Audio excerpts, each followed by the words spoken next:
My name's Hannah, and I'm 29. Picture this: a summer BBQ in our Ohio backyard, string lights, twinkling burgers sizzling, and my cousin butchering a guitar solo. I'm juggling a plate of potato salad, laughing with family when Grandma, sipping her lemonade, shouts, "Hannah, your car loan's paid off. 12 grand's no joke." Everyone stares. My stomach drops. I don't own a car. Before I can speak, my sister Emily struts in, dangling new car keys, her smile sharp. The air shifts. What's going on here? Have you ever been blindsided by Family Drop, where you're watching from below? Hit that like button and subscribe to find out how this mess unraveled. The backyard felt smaller now, the string lights casting long shadows across the picnic tables. I stood by the cooler, my plate of potato salad, forgotten the weight of Grandma's words still pressing on my chest. Everyone had gone back to their conversations, but their glances darted my way quick and sharp, like they were waiting for me to crack.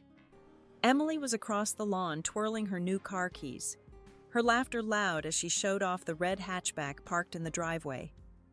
My cousin Jacob, wiping grease from his hands, caught my eye and nodded toward the porch. I followed, my sandals scuffing against the grass, my pulse uneven. We leaned against the railing, the hum of crickets mixing with the fading chatter. Jacob lit a cigarette, the glow briefly lighting his face. "You okay?"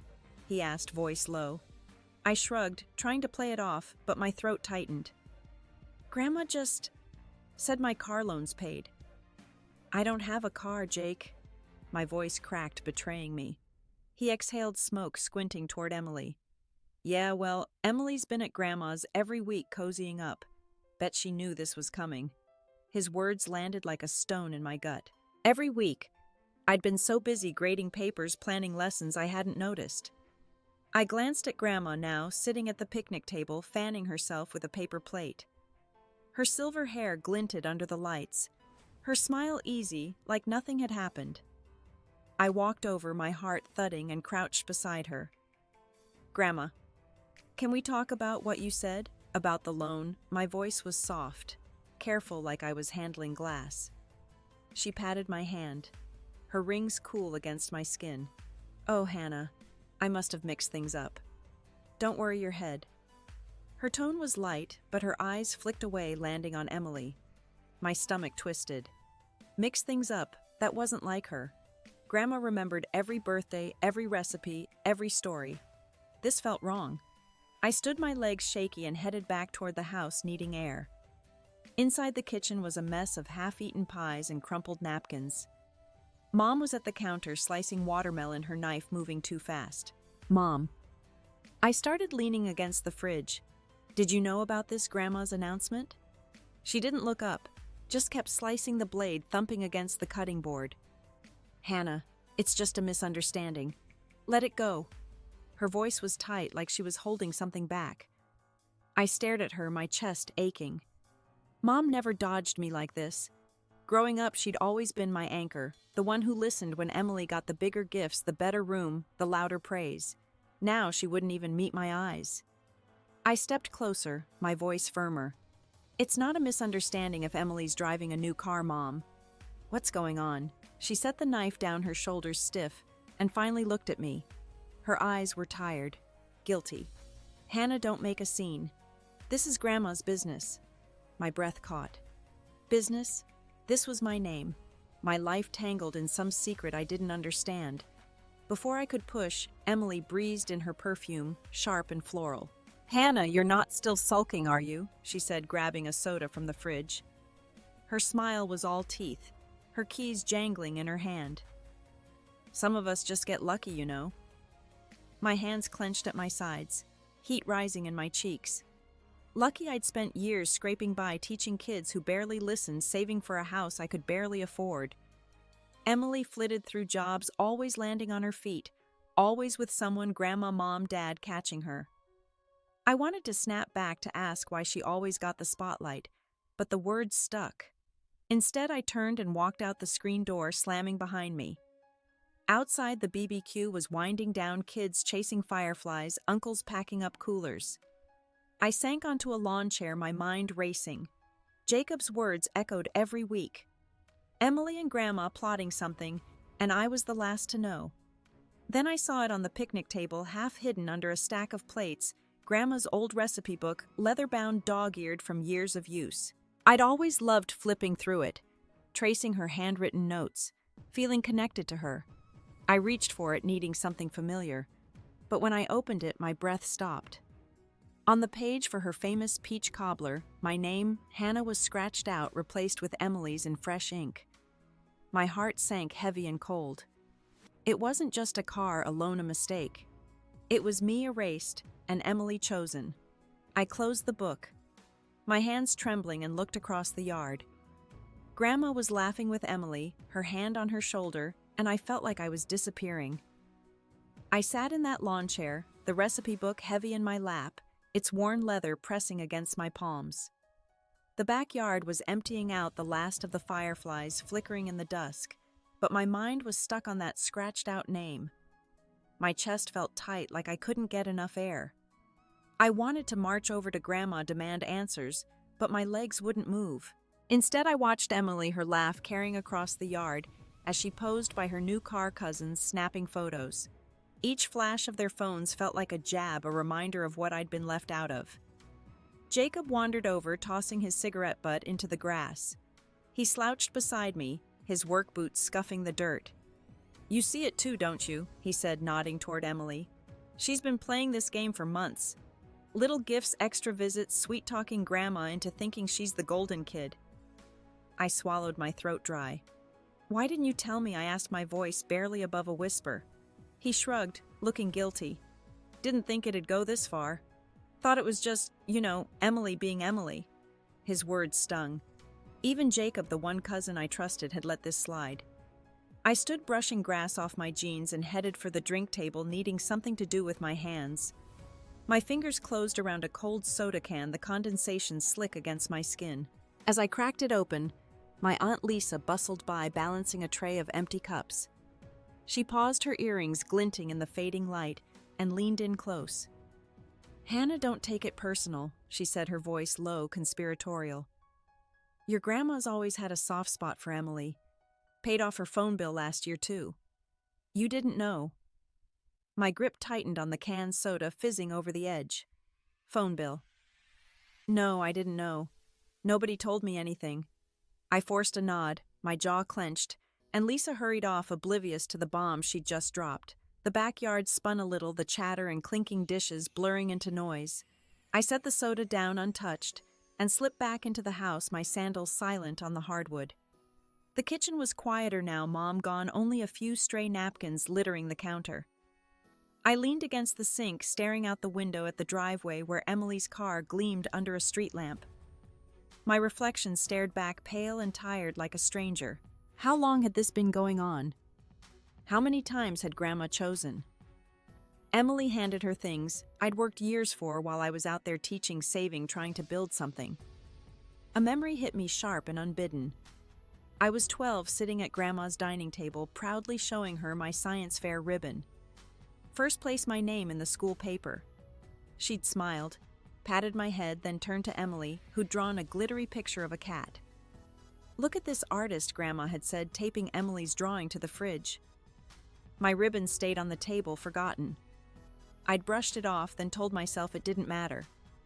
But now that old ache bloomed fresh, spreading through my ribs.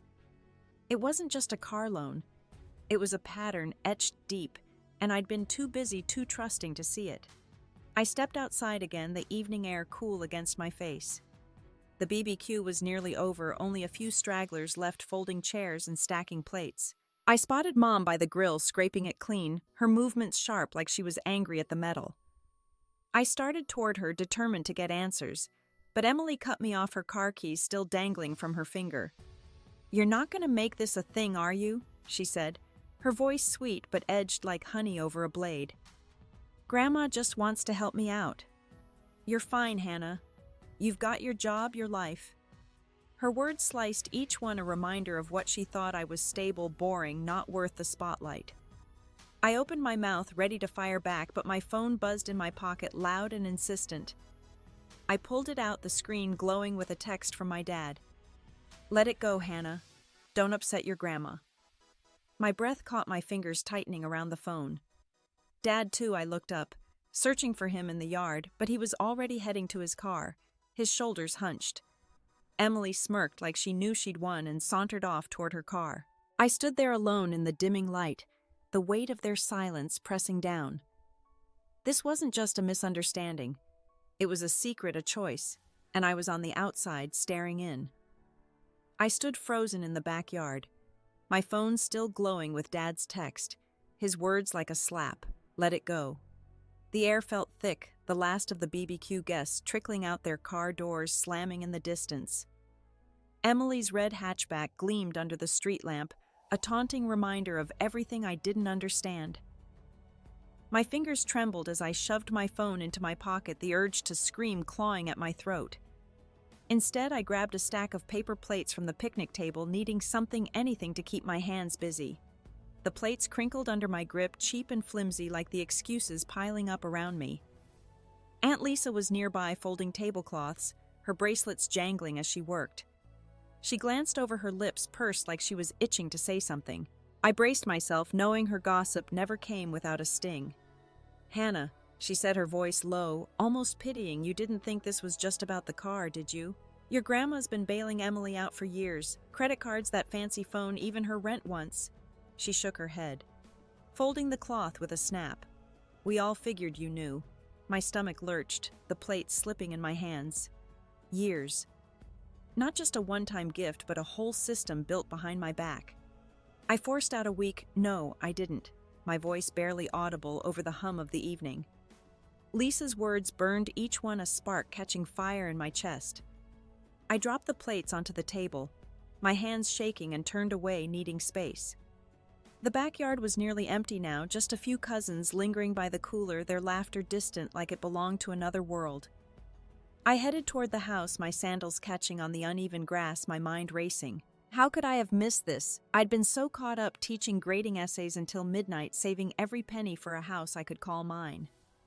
Meanwhile, Emily was what? Charming her way into Grandma's wallet, and everyone else just watched. Inside, the kitchen was dim, the overhead light flickering slightly. Emily was there, leaning against the counter, scrolling through her phone, her manicured nails glinting. She looked up, her eyes narrowing like she could smell my anger. "What's with the face, Hannah?" She said, her tone light but sharp, a knife wrapped in silk. "You're not still mad about the car, are you?" I took a step closer, my fists clenching at my sides. "It's not just the car, Emily," I said, my voice low, trembling. "Aunt Lisa told me. Grandma's been paying your bills. For years. Why didn't you say anything?" My words hung in the air, heavy, demanding. Emily's smile didn't falter, but her eyes hardened like I'd crossed a line. She set her phone down, slow and deliberate, and crossed her arms.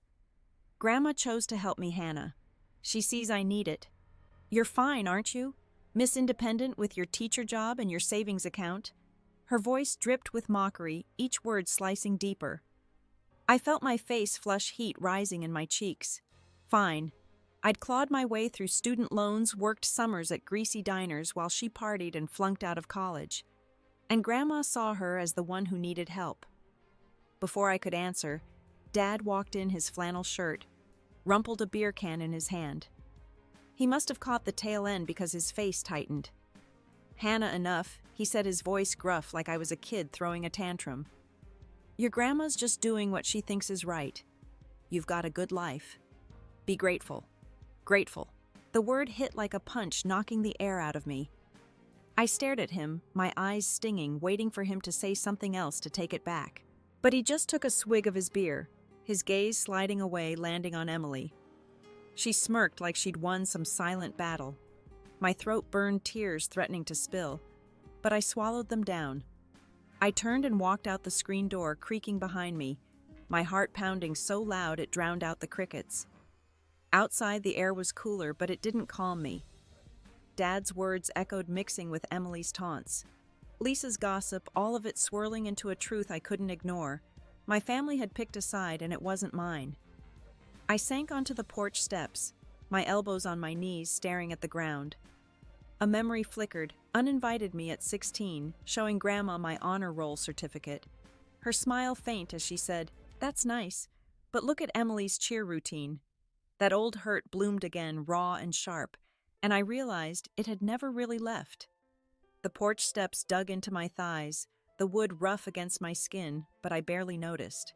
My pulse hammered in my ears. Dad's words. Be grateful, looping like a cruel song. The backyard was a ghost town. Now empty chairs scattered the grill, still smoking faintly. I hugged my knees, trying to steady my breathing, but the hurt kept swelling, filling every corner of me. How could he say that? How could he stand there, beer in hand, and tell me to swallow this? I'd spent my life being grateful for every scrap, every second-place moment while Emily got the spotlight. And now this. Footsteps crunched behind me, slow and heavy. I didn't turn, hoping they'd pass, but a shadow fell across the steps.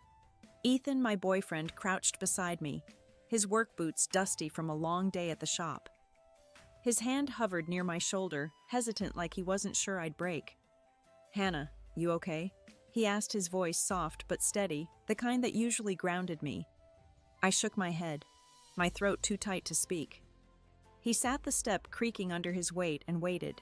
That was Ethan, patient, solid, never pushing. But tonight, his silence felt like pressure, like I had to explain the chaos tearing me apart.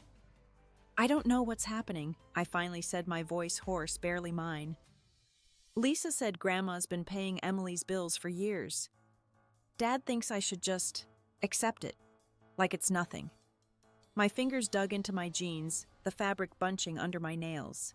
Ethan frowned, his jaw tight. That's not right, he said, his voice sharper now. You need to talk to them, Hannah. Get the truth. I laughed, a bitter sound that startled me.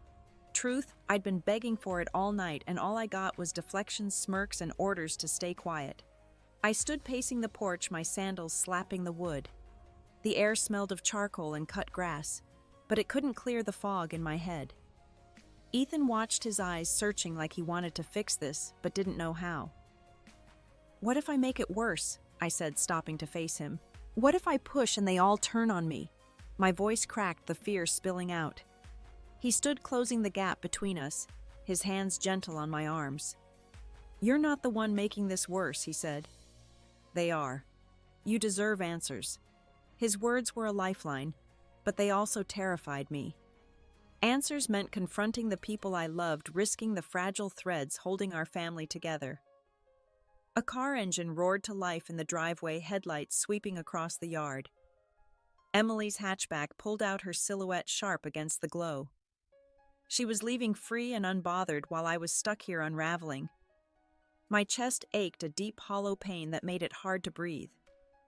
I turned away, leaning against the porch railing, and caught sight of Grandma's purse on the picnic table, left behind in the chaos.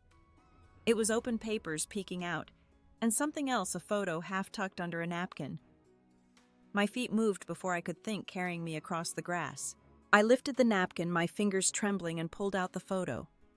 It was from last Christmas, Grandma and Emily grinning by the tree, tinsel sparkling behind them.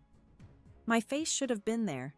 I remembered that moment, standing just to the left, holding a mug of cocoa. But I was gone, cropped out like I'd never existed. My breath hitched the photo, shaking in my hand.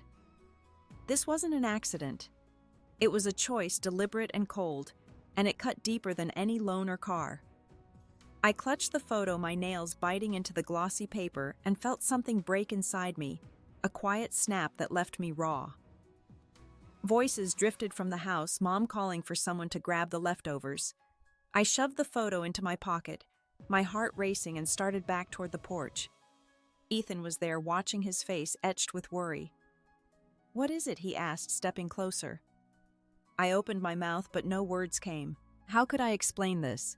That my own grandmother had erased me, not just from her wallet, but from her memories, her love. The backyard felt like a trap now, every shadow hiding another secret, every laugh a lie. I sank back onto the steps, the photo burning in my pocket, and knew there was no going back. The backyard was a blur, the last wisps of grill smoke curling into the night. I stood by the picnic table, the cropped photo still crumpled in my pocket, its edges sharp against my thigh. Ethan's voice faded behind me, his concern drowned out by the roar in my head. I couldn't stay out here pretending everything was fine. The house loomed ahead, its warm lights mocking me. Grandma was inside her purse abandoned, and I needed answers now. My feet carried me forward, the grass damp under my sandals, my heart pounding like a drum. I pushed through the screen door into the dining room, where the air was thick with the scent of pie crust and coffee. Grandma sat at the head of the table, her hands folded, a glass of iced tea sweating beside her. Mom was clearing dishes, her movements jerky like she sensed the storm coming. A few cousins lingered, their voices low, but the room went quiet as I stepped in my shadow, stretching across the hardwood. Grandma looked up, her eyes sharp like she'd been waiting. "Hannah," she said, her voice calm, too calm. "You look upset." The words were so casual they stung. Upset I was unraveling, and she sat there like we were discussing the weather. I took a breath, my hands clenching, and stepped closer to the table. "Grandma?" I said, my voice steady despite the tremor in my chest. "Why did you say my car loan was paid? And why's Emily driving a new car?" The questions hung heavy, and I saw Mom freeze a plate dangling in her hand. Grandma sighed, her fingers tracing the rim of her glass. "Let's not make a fuss," she said, but I wasn't backing down. "No fuss," I said louder now, my voice shaking. "Just tell me the truth." The cousins exchanged glances, slipping out quietly, leaving just me, Grandma, and Mom. The silence was suffocating, broken only by the hum of the fridge. Then Grandma reached for her purse, slow and deliberate, and pulled out a manila folder, its edges worn. She slid it across the table, the scrape of paper against wood like a blade. "Open it," she said, her voice flat, no warmth left. My fingers hesitated, then lifted the cover. Inside were bank statements, loan agreements, all neatly clipped, but the names hit me like a punch. Emily's debts, car loan, credit cards, even a store card for some boutique totaling thousands.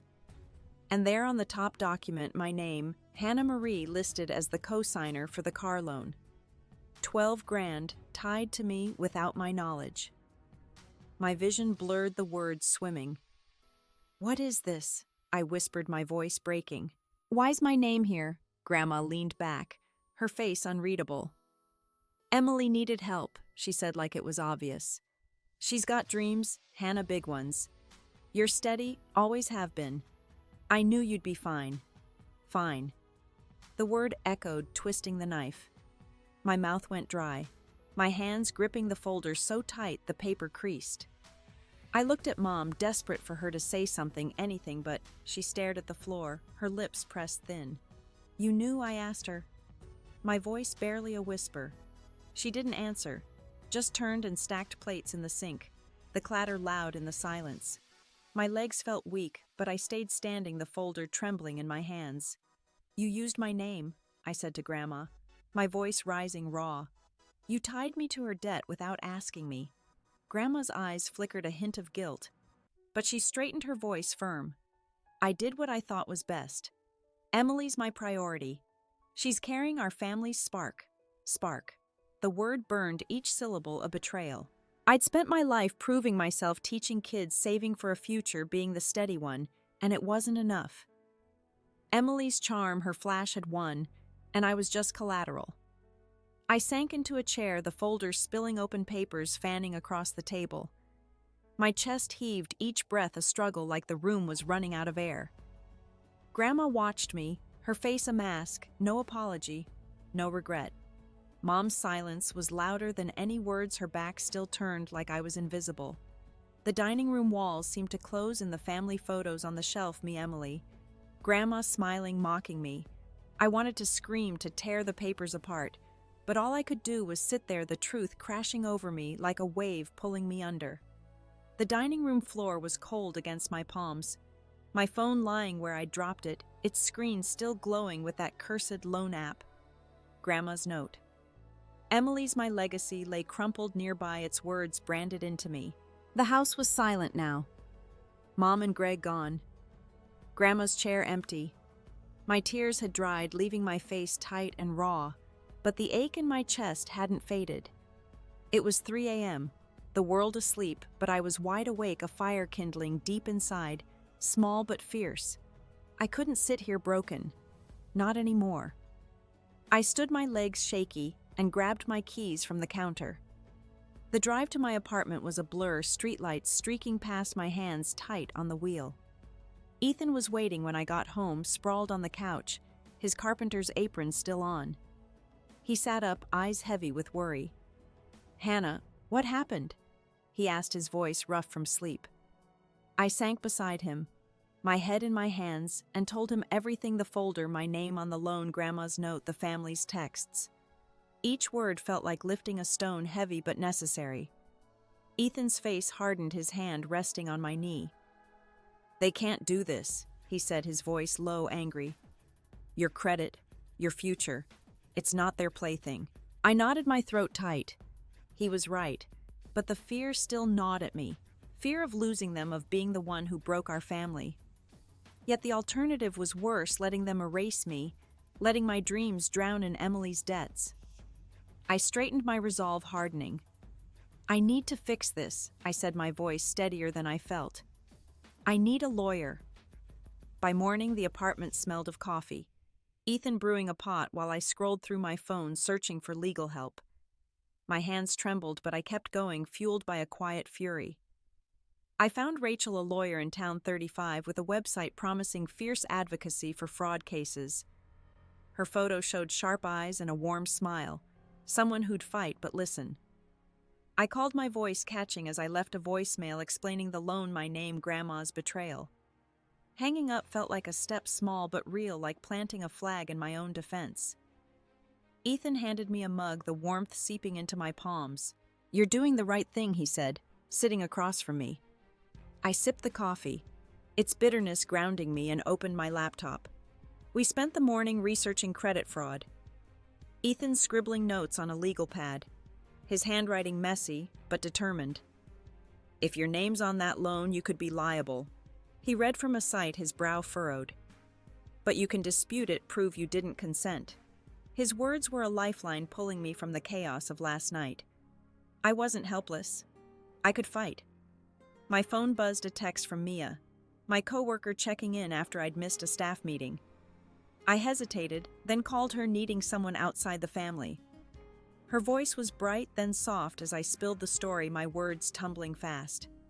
"My mom did something like that once," Mia said, her tone heavy. "Took out a card in my name when I was 18. I had to fight to clear it. You can do this, Hannah." Her story hit close, a mirror to my own, and it steadied me.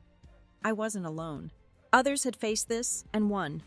By noon, Rachel called back, her voice crisp but kind. "I've seen cases like this," she said after I explained. "If you didn't sign, we can challenge the loan, protect your credit. Can you meet today?" My heart raced, a mix of fear and relief. "Yes," I said, glancing at Ethan, who nodded, his eyes proud. I hung up, my pulse quickening, a spark of strength growing. This was my life, my name, and I was taking it back one step at a time. The lawyer's office was a small brick building downtown, its waiting room smelling of lemon cleaner and old magazines. I sat on a stiff chair, my hands clasped tight, the hum of a copier in the background. Ethan was beside me, his knee bouncing, a quiet show of nerves he didn't voice. Rachel walked in her heels, clicking a stack of papers in her arms. "Hannah," she said, her smile warm but focused, "we've got a case. Let's get your name off that loan." Her confidence lit something in me, a flicker of hope I hadn't felt since the BBQ. We sat at a conference table, sunlight slanting through blinds, dust motes floating in the air. Rachel spread out the loan documents, her pen circling my name. "This is fraud," she said, her voice steady. "Your grandmother used your identity without consent. We'll file a dispute with the lender and flag it with the credit bureaus." I nodded, my stomach nodding at the word fraud. It felt so final, so sharp to call it that. But it was true, and naming it gave me a strange strength, like reclaiming a piece of myself. Rachel asked for details, dates, conversations, anything to build the case. I recounted the BBQ, Grandma's folder, the note about Emily's legacy. My voice steady but low, each memory a weight I was learning to carry. Ethan chimed in, recalling how I'd found the deposit in my loan app, his voice firm, anchoring me. Rachel scribbled notes, then paused, her eyes meeting mine. "There's something else," she said, sliding a new document across the table. My heart skipped. It was a credit report, my name at the top. But there buried in the fine print was another loan, a $5,000 credit card opened last year maxed out. I hadn't signed for that either. My breath caught the room tilting. How I whispered, my fingers grazing the paper. Rachel's face softened. Likely the same way. Someone used your information. We'll tackle this too. Someone. Grandma. Or Emily. Or both. The betrayal sank deeper, a fresh wound, but it also sharpened my resolve. This wasn't just about a car anymore. It was my life, my future, and I wouldn't let them steal it. I left the office with a plan. Rachel would draft letters, freeze my credit, start the disputes. Ethan drove us home, the radio off, the silence heavy but not uncomfortable. At my apartment, I poured us water, the glasses clinking softly. "You're stronger than you think," Ethan said, his eyes steady. I wanted to believe him, but doubt lingered, a shadow I couldn't shake. Then my phone rang, Grandma's number. My heart lurched, but I answered, my grip tight. "Hannah," Grandma said, her voice thin, tired. "We need to talk." I agreed, my pulse racing, and drove to her house alone, the afternoon sun harsh through my windshield. Her living room was dim, curtains drawn, the air thick with the scent of her lavender candles. She sat in her recliner, smaller than I remembered, her hands folded in her lap. "I heard you're making a fuss," she said, her eyes searching mine. "Why can't you let this go?" Her words stung, but I didn't flinch. "I'm not letting it go," I said, my voice calm but unyielding. "You put my name on Emily's debts. That's not a mistake, it's wrong. Fix it, Grandma. Transfer the loan to her name." My words hung between us, clear and sharp. She blinked, her lips parting, but no defense came. For the first time, I saw her falter, her certainty cracking. I stood, my hands steady, and walked to the door. Pausing, I looked back, her silhouette framed against the dim light. "I deserve better," I said, my voice soft but firm, and stepped outside the door, clicking shut behind me. The air outside Grandma's house was sharp, the late afternoon sun cutting through the trees, casting jagged shadows on her driveway. I stood by my car, the door handle cold under my palm, my words, "I deserve better," still echoing in my ears. My heart pounded, not with fear, but with a strange clarity, like I'd finally drawn a line. I drove home, the road blurring past my hands, steady on the wheel. Ethan was waiting, his quiet presence a comfort, but I didn't want to talk. Not yet. I needed to feel this, the weight of what I'd done. By evening, my phone stayed silent. No texts, no calls. The absence was louder than any argument, a void where family chatter used to be. I sat at my kitchen table, a mug of tea cooling untouched, the apartment dim, except for a single lamp. Ethan cooked, the sizzle of onions filling the air, but even his warmth couldn't thaw the chill settling in me. I'd stood up to Grandma, demanded she fix the loan, but what came next? Would she listen? Or would she dig in, choosing Emily again? The next morning, Rachel called, her voice brisk. "Good news, Hannah. The lender's reviewing the dispute. Your grandmother agreed to transfer the car loan to Emily's name. It's progress." I exhaled, relief flickering, but it was thin, fragile. Progress, yes, but at what cost? I thanked Rachel, hung up, and checked my credit app. The $12,000 deposit was gone. My name untangled from the loan. A small victory, but it didn't fill the hollow in my chest.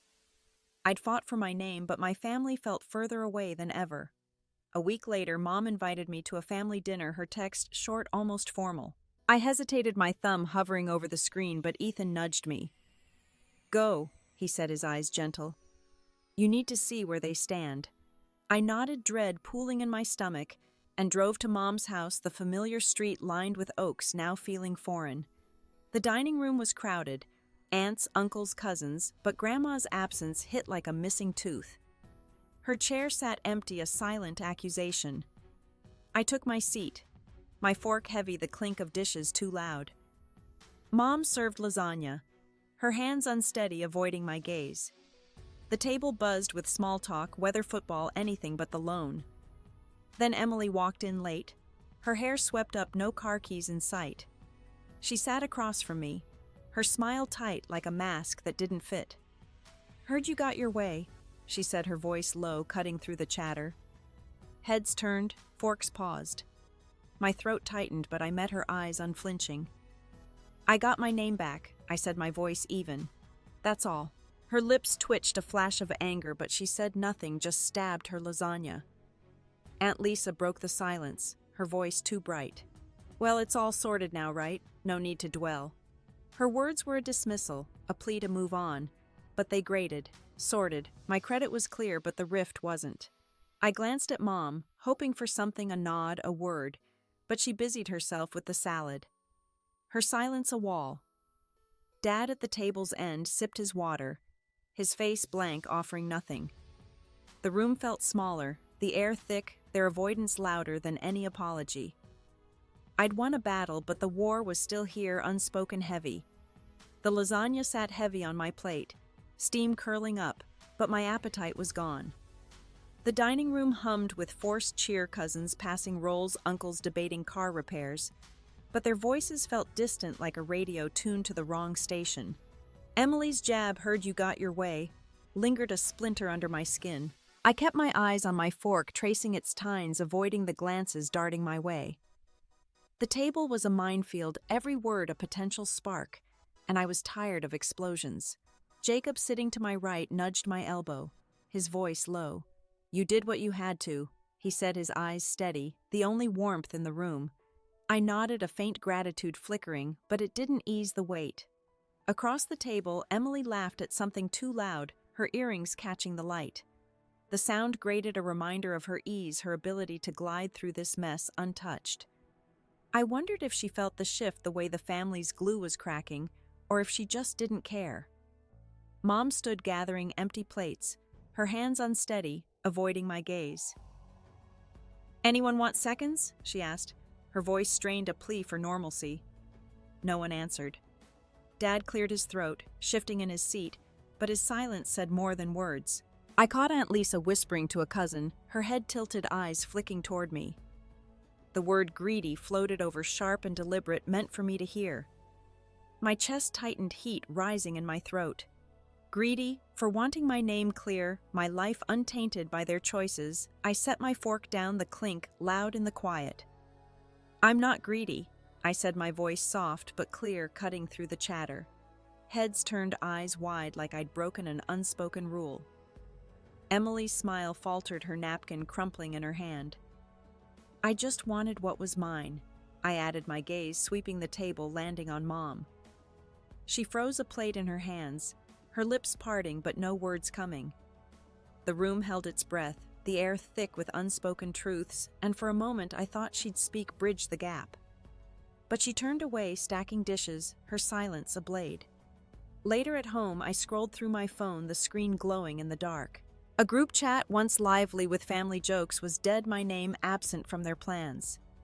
Grandma had cut contact, her number silent since our talk.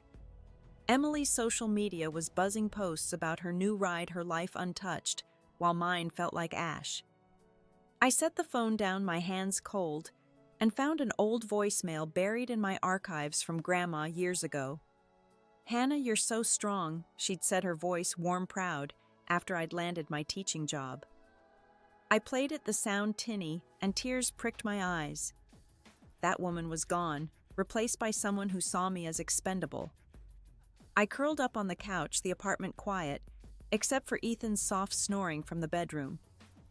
The victory of clearing my credit felt hollow, overshadowed by the fracture I'd caused. Mom's avoidance, Dad's neutrality, Emily's venom, they'd all chosen their sides, and I was left standing alone. My heart ached, not with anger now, but with a deep, quiet sorrow, like a river eroding stone. I'd fought for myself, but the cost was this, a family I loved slipping through my fingers, and no way to pull them back. The lake stretched wide before the cabin, its surface smooth as glass, reflecting the early morning mist. I sat on a wooden bench by the shore, a notebook open in my lap, the pencils scratched, the only sound besides the soft lap of water. Ethan was still asleep inside the getaway he'd planned, giving me this rare pocket of quiet. My breath fogged in the cool air, and for the first time in weeks my chest didn't feel like it was caving in. The family dinner, Emily's venom, Grandma's silence.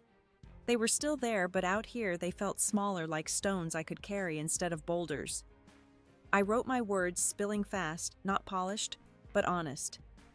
The loan was gone, my credit safe, but the cost was a family fractured, their voices absent from my phone. I'd fought for myself and it hurt, but it also woke something in me, a strength I hadn't known I had. The pencil paused my eyes, tracing the horizon where the sun peeked through pines, painting the water gold. I'd spent years pleasing them, shrinking to fit their expectations, but that Hannah was fading, replaced by someone who could stand tall even alone. A loon called its cry, echoing across the lake, and I set the notebook down, my fingers brushing the rough bench. This place, with its cedar scent and stillness, felt like a gift, a chance to hear my own thoughts. I thought of Jacob, the one cousin who'd stood by me, his quiet support a lifeline. I pulled out my phone, the signal weak but enough, and called him. He answered on the second ring, his voice groggy but warm. "Hey, you holding up?" he asked, a smile in his tone. I leaned back, the bench creaking. "Better," I said, meaning it. "Out at a lake with Ethan. Needed to breathe." He chuckled, then grew serious. "Grandma's been quiet since you left her place. I stopped by yesterday, she didn't say much, but she looked sad. Kept your old drawings on her fridge, you know." My throat tightened, a flicker of the old love for her surfacing, but it was tempered now, cautious. Sad or not, she'd made her choice, and I'd made mine. "Thanks for telling me," I said, my voice soft. "Means a lot." We talked longer about his shop, my students, the small stuff that felt big in its normalcy. Hanging up, I felt lighter, like I'd reclaimed a piece of family without surrendering myself. The lake shimmered, a fish breaking the surface, ripples spreading wide. I picked up the notebook again, writing not about the pain, but about this moment, the air, the water, the me I was becoming. It wasn't healing, not yet, but it was a start, a quiet promise to keep going. The sun climbed higher, warming the lake's edge, its light scattering across the water like spilled coins. I closed my notebook, the pages filled with my jagged thoughts, and stood stretching my arms, the ache in my shoulders loosening. The cabin's porch creaked behind me, Ethan stepping out with 2 mugs of coffee, steam curling in the crisp air. He handed me one, his fingers brushing mine, and we sat on the steps, the silence between us soft, not heavy. I sipped the bitterness, sharp but grounding, and let the moment settle. My mind wandered to Mia, my coworker who'd texted yesterday inviting me to a workbook club. It was small, just a few teachers swapping novels over wine, but it felt like a door, a chance to build something beyond the family I'd lost. I'd spent so long tethered to them, Grandma's approval, Mom's silence, Emily's shadow, that I'd forgotten I could choose my own people, my own life. The thought wasn't loud or triumphant. It was quiet, like a seed taking root. I set the mug down and walked to the shore, my sneakers sinking into the pebbled earth. A small stone caught my eye, smooth and gray, shaped faintly like a heart. I picked it up, its weight cool in my palm, and turned it over, tracing its curve. It wasn't perfect, its edges rough, but it felt like mine, a piece of this place to carry forward. I slipped it into my pocket, a silent vow to hold on to myself no matter what came next. Back at the cabin, I pulled out a sheet of paper, the kind I used for lesson plans, and started a letter to Grandma. Not to fix us, not to fight, but to let go. "I loved you fiercely. I wrote, my pen steady, but I can't carry your choices anymore. I'm choosing me now." The words flowed, not angry but clear, each one a step away from the girl who'd begged for her love. I sealed the envelope, my hands calm, and tucked it away, knowing I'd mail it when I was ready.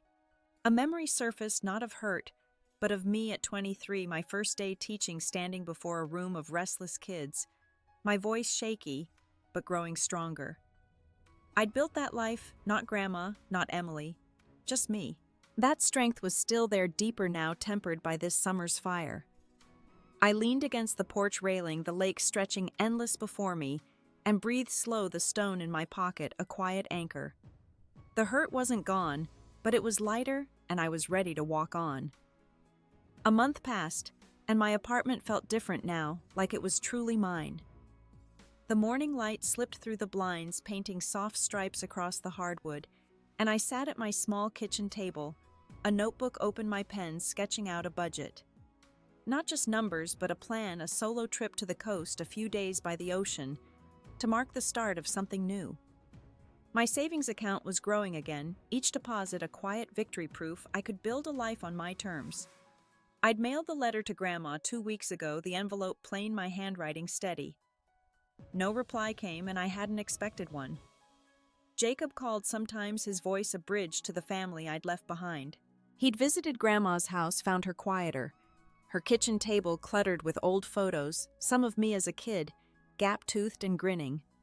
"She read your letter," he said, his tone careful. Didn't say much, just sat there, eyes wet. I listened, my heart stirring but not breaking. Her tears were hers to carry, not mine. Work was a rhythm, now my classroom a refuge. My students with their messy handwriting and endless questions grounded me. I'd started staying late, not out of duty, but choice planning lessons that sparked their eyes. Mia, my coworker, noticed the shift. "You're different," she said one afternoon, her smile warm as we sorted papers. Lighter somehow. I laughed, tucking a strand of hair behind my ear. Lighter wasn't quite right, but I was steadier, like a tree that had weathered a storm and found its roots deeper. Evenings were mine too. I'd taken to walking the neighborhood, the streets lined with brick houses and kids on bikes.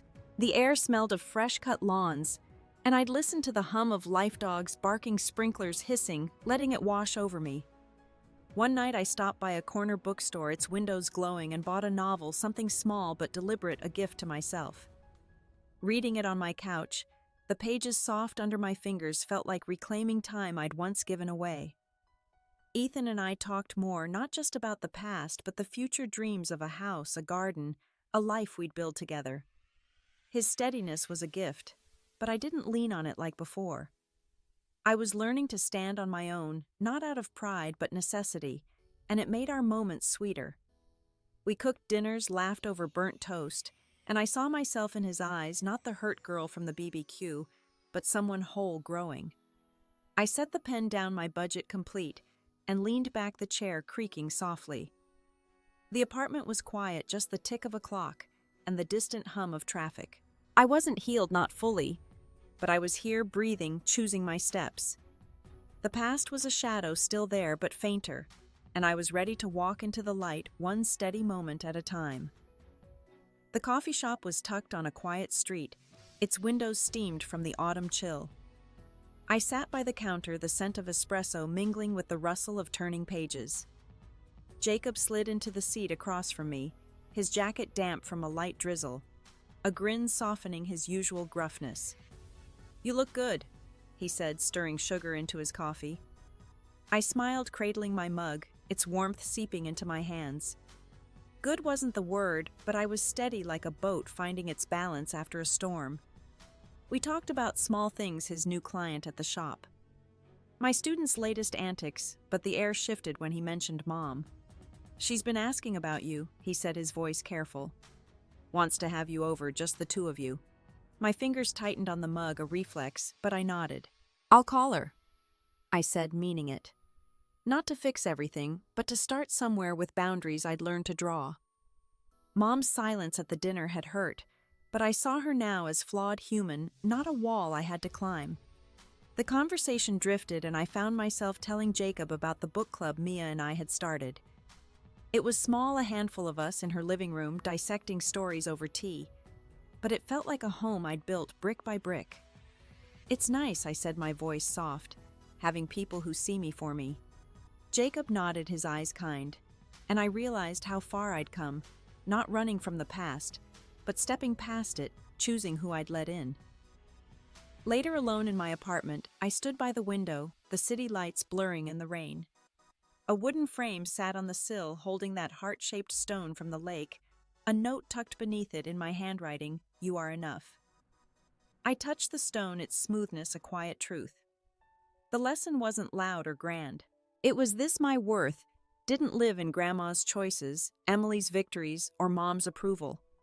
It lived in me, in the life I was carving, and the courage to let go without bitterness. I'd learned to forgive, not for them, but for me to free my heart for what was mine to build. That forgiveness wasn't a door flung wide. It was a window cracked open, letting in just enough light. I could love them flawed as they were and still choose myself. And in that choice, I found a peace that didn't depend on their voices, their apologies, or their change. It was mine hard-won, and I'd carry it forward one step at a time. What's a moment when you had to choose yourself even when it hurt?